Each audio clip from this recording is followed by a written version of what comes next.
ماہنامہ قلندر شعور اپریل 2021۔ آج کی بات۔ نگاہ نے جب فضا میں خلا میں بادل، بادلوں میں پانی میں رنگ برنگ زمین پر نباتات، زیر زمین معدنیات اور معدنیات میں ثمرات کو دیکھا تو فاصلہ حائل تھا۔ فاصلہ نہ ہو نگاہ نہیں دیکھتی۔ آپ کیا سمجھے؟ نگاہ فاصلے کا احاطہ کرتی ہے، اس کے بعد دیکھتی ہے، یعنی فاصلے کے دیکھنے کو دیکھتی ہے۔ اگر حد فاصل ختم ہو جائے تو وجود سوالیہ نشان بن جائے گا۔ زمین سے آسمان درمیان میں فاصلے کی وجہ سے نظر آتا ہے، جبکہ فاصلہ نہیں ہے، اس لیے کہ آسمان و زمین کے کنارے ایک دوسرے سے ملتے ہیں۔ ہم جب زمین سے آسمان کو دیکھتے ہیں تو پہلے درمیان میں فاصلے کو دیکھتے ہیں۔ اس طرح نگاہ پر محدودیت کا غلبہ ہو جاتا ہے اور آسمان نظر نہیں آتا، کیونکہ آسمان پر وقت کی صفات غالب ہیں۔ وقت لہروں میں سفر ہے۔ 25 سالوں میں 25 برس کی مسافت اسپیس کا غلبہ ہے۔ تصور میں 25 سال کے وقفے کا غیر محسوس ہونا وقت میں سفر ہے۔ فاصلے کی وجہ سے آسمان اور زمین، دن اور رات، پانی اور بادل، ذرہ اور پہاڑ، بیج اور درخت، زندگی اور موت اور زندگی، غرض ہر شے میں انفرادیت ہے۔ اللہ کی شان ہے کہ اس نے کائنات کی ساخت ان ستونوں پر استوار کی ہے جن میں فاصلہ ہے مگر فاصلہ نہیں۔ فاصلہ اسپیس کو الگ الگ دکھاتا ہے، جبکہ کائنات کا نظام جس توانائی سے روشن ہے وہ ایک ہے۔ اللہ سماوات اور ارض کا نور ہے۔ ارض و سماوات میں زندگی کے ظاہری اور باطنی میکانزم کو خالق کائنات اللہ نے سورہ نور میں مثال سے سمجھایا ہے۔ اللہ آسمانوں اور زمین کا نور ہے۔ اس کے نور کی مثال ایسی ہے جیسے تاک میں چراغ ہو، چراغ قندیل میں ہو، قندیل کا حال یہ ہو جیسے موتی کی طرح چمکتا ہوا ستارہ، اور وہ چراغ زیتون کے ایسے مبارک درخت کے تیل سے روشن کیا جاتا ہو جو نہ شرقی ہو نہ غربی، جس کا تیل آپ ہی آپ بھڑکتا ہو چاہے آگ اس کو نہ لگے۔ نور پر نور، اللہ اپنے نور کی طرف جس کی چاہتا ہے رہنمائی فرماتا ہے۔ وہ لوگوں کو مثالوں سے بات سمجھاتا ہے اور اللہ ہر شے سے بخوبی واقف ہے۔ سورہ نور آیت 35۔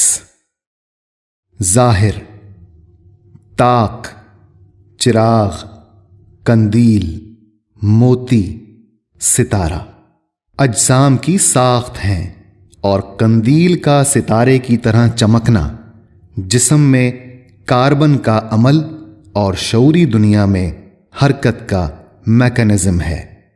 غور طلب ہے کہ ستارہ جھلملاتا ہے، چمک مسلسل سمٹتی اور پھیلتی ہے، اس طرح گھٹنے بڑھنے کا نظام قائم رہتا ہے۔ ستارہ مخلوق کے لباس کا استعارہ ہے۔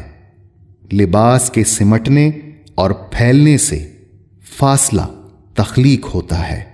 ہر تخلیق رنگ و روشنی سے مرکب زمین اسپیس ہے، اور ہر زمین ستارہ ہے۔ سورہ نحل آیت 13۔ اور یہ جو رنگ برنگ کی اشیاء اس نے زمین میں تمہارے لیے پیدا کی ہیں، ان میں نشانیاں ہیں ان لوگوں کے لیے جو غور و فکر کرتے ہیں۔ باطن، بیج میں تیل موجود ہے۔ بیج درخت بنتا ہے، تیل نکال لیا جائے تو لکڑی برادہ بن جاتی ہے اور پتے ریزہ ریزہ ہو جاتے ہیں۔ تیل میں کاربن ہے۔ کاربن کی خصوصیت جلانا ہے۔ جلنے سے دھواں پیدا ہوتا ہے اور دھواں کثیف شے ہے۔ کثافت سے شے کی بنیاد روشنی مغلوب ہوتی ہے۔ رنگ ڈائمنشن گہرے ہوتے ہیں، نتیجے میں حدود کا تعین ہوتا ہے اور فاصلے غالب ہو جاتے ہیں۔ اس کے برعکس لطافت میں ڈائمنشن مغلوب اور روشنی غالب ہوتی ہے۔ لطیف شے متغیر حواس کی گرفت میں نہیں آتی۔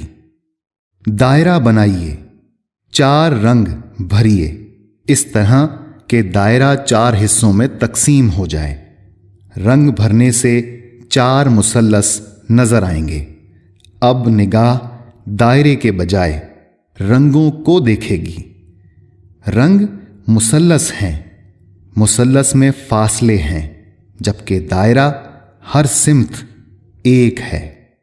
قرآن کریم نے زندگی کے باطنی میکانزم یعنی نور کو زیتون کے تیل کی مثال سے سمجھایا ہے۔ خالص زیتون کے تیل میں کاربن نہیں ہوتا۔ جب یہ تیل جلتا ہے تو اس کا دھواں اتنا لطیف ہے کہ نظر نہیں آتا۔ ہر طرف یکساں تقسیم ہوتا ہے۔ جو شے ہر جگہ ایک ہو محدود نگاہ کو نظر نہیں آتی۔ نگاہ اس شے کو دیکھتی ہے جس میں تغیر ہے۔ اللہ اپنی بات مثالوں سے سمجھاتا ہے، اور اصل کیا ہے اللہ جانتا ہے۔ آسمان و زمین بظاہر 2 رنگ ہیں، مگر دونوں کی بنیاد نور ہے۔ موجودات کی انفرادی حیثیت میں کائنات فاصلوں پر مشتمل ہے، مگر دوسرا رخ جس میں نور کا غلبہ ہے وہاں فاصلہ نہیں۔ فاصلہ نہ ہونے کی وجہ سے آدمی کو نور نظر نہیں آتا، جبکہ نور ہر شے پر غالب ہے اور مخلوقات میں ربط کا ذریعہ ہے۔ ہم کائنات میں ربط کے میکانزم سے واقف نہیں، لہذا لا علمی ہمارے لیے فاصلہ بن گئی ہے۔ شعور کے لیے فاصلہ ضروری ہے، ورنہ پہچان باقی نہ رہے۔ مگر شعور کے لیے اشیاء کی بنیاد اور ان میں ربط سے واقف ہونا بھی لازم ہے۔ واقفیت سے انفرادیت ثانوی ہو جاتی ہے اور وقت میں سفر کرنے کی صلاحیت بیدار ہوتی ہے۔ کان، آنکھ، ناک، رخسار اور ہونٹ چہرے پر نمایاں نقوش ہیں۔ یہ فاصلے کی وجہ سے الگ الگ نظر آتے ہیں۔